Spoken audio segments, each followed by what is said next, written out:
In the early days of European settlement, the Taruheru was described as a wide, deep river, which was navigable upstream as far as Makaraka. Raupo and flax flourished in the riverside swamps, where weka and pūkeko were abundant.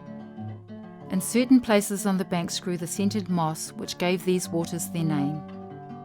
In 1831, the trader John Williams Harris purchased land beside the Tūranga River. Traffic on the Taruheru increased, flax being one of the first commodities to be exported. Around this lower reach of the river, the vegetation was not so lush.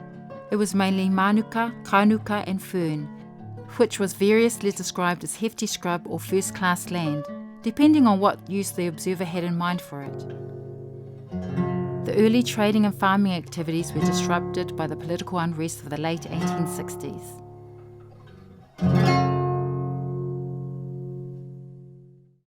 Once peace had been restored, the cluster of settlement that had developed at the junction of the rivers began to grow.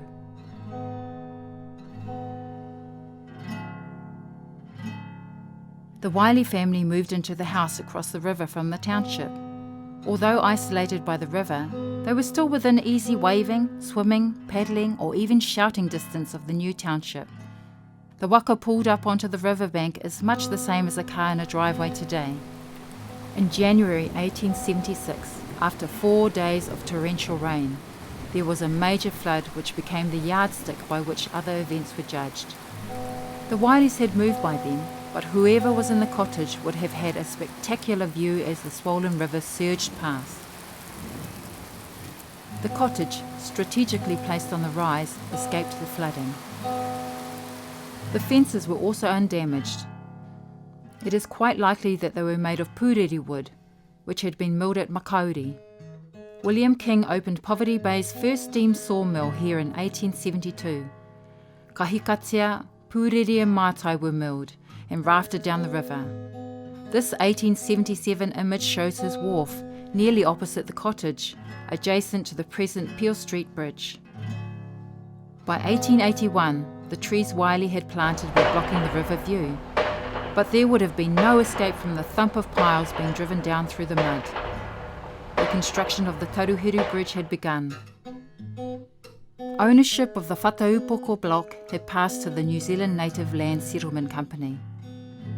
In a scheme driven largely by the solicitor William Rees, they intended to open the block for development, and to do so, they needed to provide access to it. The bridge was eventually opened at the end of 1881, but protracted disputes meant that it was not used until matters were settled in court. Some years later, it was taken over by the Gisborne Borough Council. A swing mechanism enabled a section of the bridge to open and allow the passage of river traffic. Other bridges built across the river also had to make allowance for river traffic.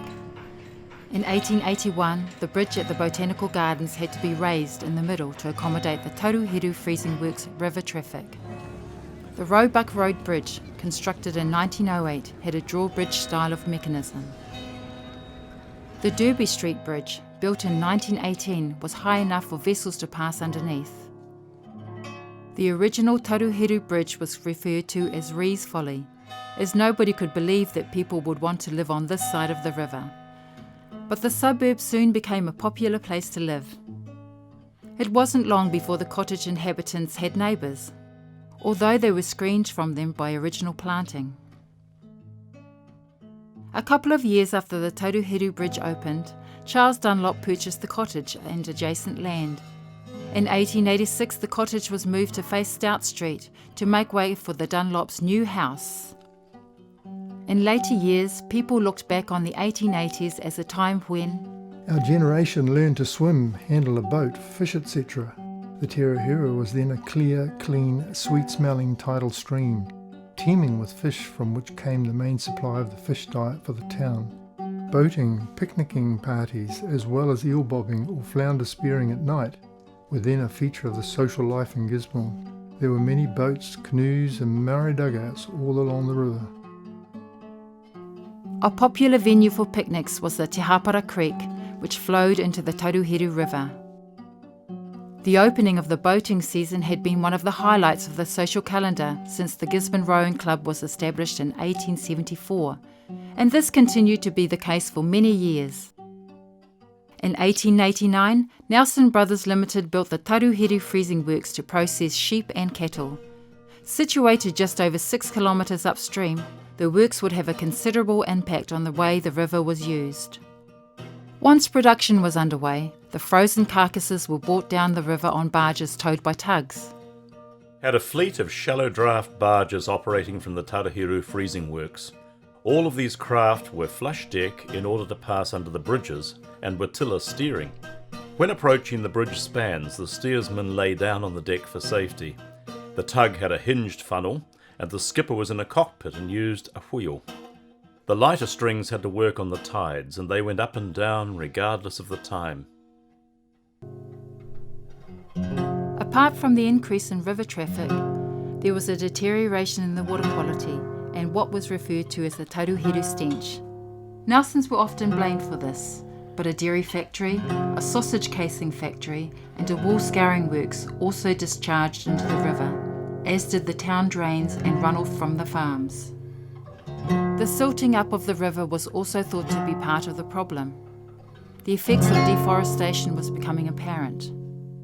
The shoaling became such a problem for Nelsons that they had to dredge the river in an attempt to keep the channel deep enough for navigation. In 1906, the Taruheru, swollen with floodwater which had overflowed from the Waipawa River, carried away not only the Nelsons Bridge, but also their dredge, and the two came hurtling down the river. Luckily, although they did some damage to one of the footbridges, they were able to be secured before they went on to demolish the Taruheru Bridge.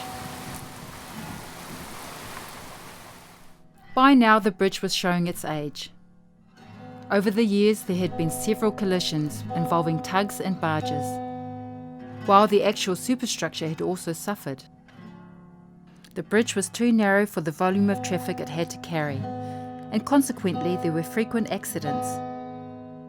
Occasionally a horse or even a mob of cattle would bolt across it, much to the alarm of other road users. It was time for a new bridge. In November 1923, the new bridge, the present Peel Street Bridge, was finally opened. When it did, it also carried a tram line to extend Gisborne's tramway services up Ormond Road to Mangapapa. In spite of Nelson Brothers' efforts to keep the river channel clear, the Taruheru works were closed in 1923 and the operation was transferred to Waipawa. The river became the preserve of sporting and recreational users. In May 1948, heavy rain throughout the district caused both the Waipawa and the Mangatu rivers to burst their banks, with the result that 21,000 acres were inundated. The Taruheru River overflowed its banks in many places, including the botanical gardens. In 1868, the Taruheru had been described as a wide, deep river with a shingly beach on each side. Nearly 100 years later, that was no longer an accurate description. One of the most striking changes in its appearance was the spartina grass, which has been planted with the intention of beautifying the mudflats. In March 1988, the East Coast felt the force of Cyclone Bowler. 900 millimetres of rain fell in 72 hours, with disastrous consequences. Although the major damage was in the hill country, there was also flooding in Gisborne itself.